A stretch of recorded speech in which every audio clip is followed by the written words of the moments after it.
use the Shia divide. He wants to exploit the Shia sectarian movement to his advantage. And so he needs a government in Iran that will be first Shia and then Muslim. And so I expect that the attack will take place on Iran.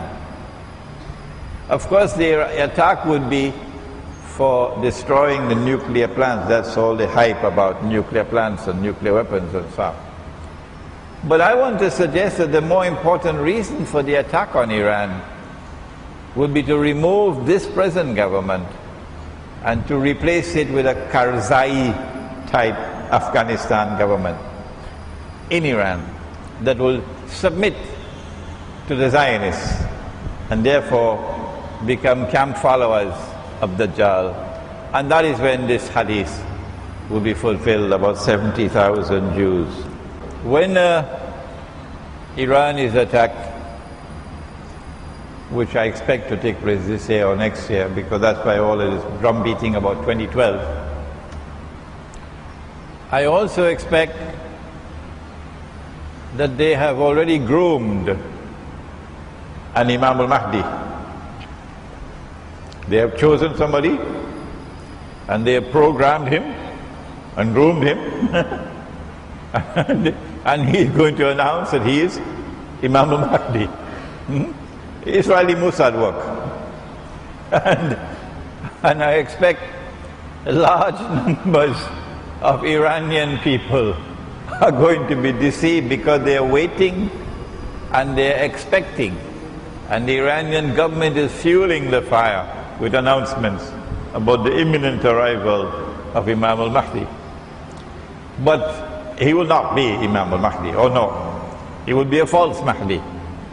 And we have to be very careful about that. The true Imam al-Mahdi, in my opinion, Allah will never cause him to emerge until Dajjal has completed his mission or is very close to the completion of his mission. Only at that time will Allah subhanahu wa ta'ala cause the Imam to emerge. And when the Imam emerges, only then would Nabi Isa alayhi salam return. The two are contemporaneous. The age of Imam al-Mahdi is also the age of the return of Nabi Isa alayhi salam. And we are probably 25-30 years away from that now. There is a question here about voting in elections. And on my website you will find an essay. Can Muslims vote in elections of the modern secular state? Okay. I have devoted a long time to the study of Akhirul Zaman, to the study of Islamic eschatology. And I have come to the conclusion that we now live in a world in which unless you remain faithful to Allah and His Messenger, you're going to worship Dajjal. There is no third possibility. Either you're faithfully worshipping Allah and following His Messenger, sallallahu ta'ala alayhi wa sallam, or you're going to worship Dajjal. I have come to the conclusion that most of mankind today are worshipping Dajjal. And so we have to constantly pray to Allah for protection from the fitna of Dajjal. How do we worship Dajjal? Dajjal is not going to come in front of you and declare, I am God. Come on, you dum-dum. Dajjal is not a fool. Pharaoh will declare, Ana rabbukumul a'la. But Dajjal is not going to say, I am the Lord Most High. No. Dajjal operates with deception. He gets you to worship him without knowing that you are worshipping him. The modern state, the modern secular state, which has taken over the whole world, was created by Dajjal. I have no doubt about that. The Quran informs us that Allah is Al-Malik. In political terminology, sovereignty belongs to Allah, Al-Malik. The modern secular state says, no, that's wrong. Allah is not Al-Malik. Sovereignty belongs to the state. The state is sovereign. That is shirk. This is Allah's creation. And when you submit to that and you accept it, you're no longer worshipping Allah, you're worshipping Dajjal. When you vote in the elections for the modern secular state, I'm not stopping you from voting, no. And you have the freedom, you have the right to reject my views. Of course. Everybody can reject my view. Nobody has to accept it. But this is my view. And I should have the freedom to express my view. And once I have the freedom, alhamdulillah, you can choose to reject it. That when you vote in the elections, you are now endorsing the shirk and therefore participating in the shirk. Now, in the same way that I made that challenge on paper money, I said that paper currency is bogus, it's fraudulent, it's haram. And I said I have studied the subject, and the subject is not taught in Jamiatul Azhar. Excuse me, not supposed to raise my voice tonight.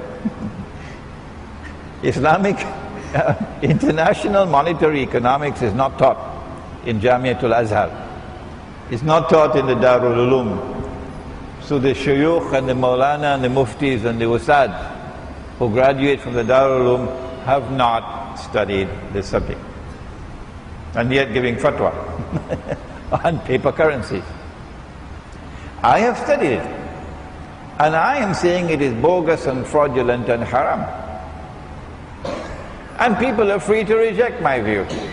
But remember, I have given this gentle warning that if you come after me with boxing gloves, and if you make the mistake of wanting to prevent me from speaking, bar me, put me in a corner, silence me, then when I can show patience no more, then I will challenge you.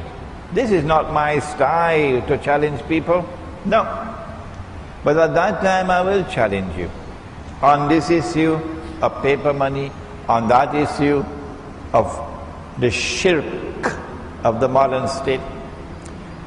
That if you are so confident that you are correct and I am wrong, well then come and let us both raise our hands and pray to Allah subhanahu wa ta'ala with utmost humility and fervor. O Allah, kindly curse with an eternal curse and punish with eternal punishment whosoever is wrong on this issue. I hope I never have to do that. Where is the shirk in the paper money? It's simple. Only Allah creates wealth out of nothing. Only Allah creates wealth out of nothing. Today Dajjal, who is the author, the architect of this monetary system, this is Dajjal's. This paper money is Dajjal's. Today Dajjal is creating wealth out of nothing. And if you do not understand, then outside there is my little booklet. It was 55 pages, now I've expanded it to 60 pages. The new edition, Islam, no, what? The gold dinar and silver dirham, Islam and the future of money. Next question, we've got to go a little faster now.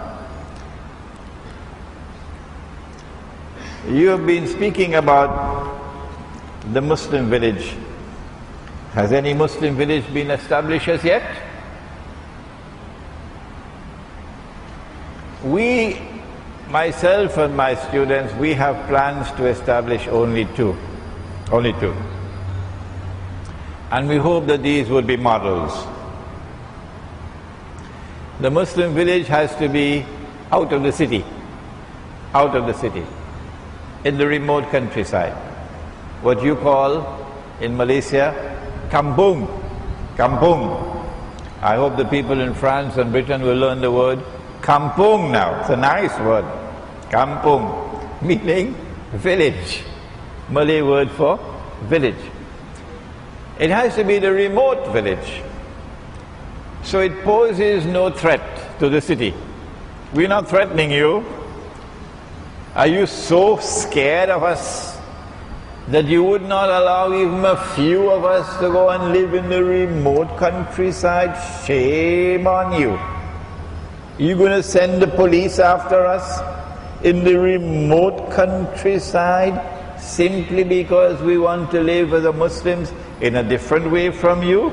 Is that your democracy? MashaAllah. That's all we want to do. To live in accordance with the Quran and the Sunnah. Not to be preaching Islam all the time, to establish Islam. So this is a micro-Islamic community. We do not have the Khilafah, but we are a people who in our hearts are loyal to the Khilafah. We do not have loyalty to your modern secular state. Our loyalty is to Islam and to the Khilafah. And we have confidence that Khilafah is going to come back tomorrow when Imam al-Mahdi emerges. What do we do in the meantime? In the meantime, we establish micro-Khilafah. Small communities, living very peacefully in the remote countryside. We're not going to touch your money, your bogus, your fraudulent, your haram paper and electronic money. No. In our kampung, we're going to bring back the Sunnah money. When we talk about Sunnah money, they don't even understand. Governor of Central Bank doesn't know the subject. They didn't teach him at university. What is Sunnah money?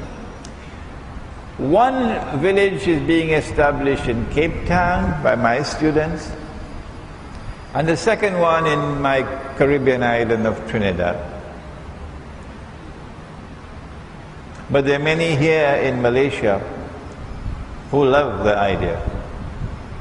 There's a sister, I don't know if she's present here tonight.